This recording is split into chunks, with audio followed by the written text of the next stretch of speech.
I'm meteorologist Matt Gray. A 4 News Now weather alert day continues into Wednesday evening with strong winds and difficult and perhaps erratic fire weather and fire behavior as we head through kind of the back end of the day.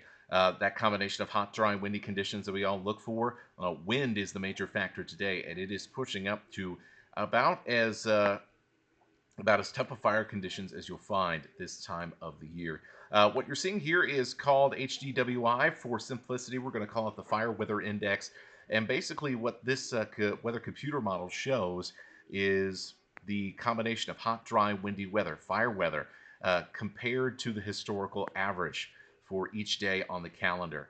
For today, we are talking about a top 10 to top 5% of hot, dry, and windy conditions for this point in the month of July. This is why we have been emphasizing this so much and how careful you need to be, because things could get out of hand very quickly with a stray spark, and new fires are the last thing we need. So please continue to be careful out there. Make sure if you see some smoke, if you see something new happening, call it in.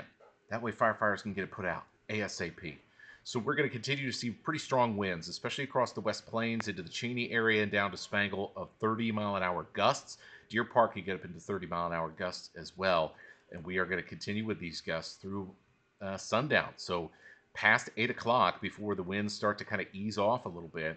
And we'll still likely be gusting into the 20s through much of the overnight. It's really not going to be until the early hours of the morning that we start to see any wind gusts really take a noticeable drop as we head into Thursday with this dry cold front that's going to be passing overhead and kind of stirring everything up. With a wind shift from the southwest to out of the northwest, I do have some concerns about this Hope Fire in northern Stevens County. It is likely going to kind of see things switch directions and start pushing towards the Columbia River.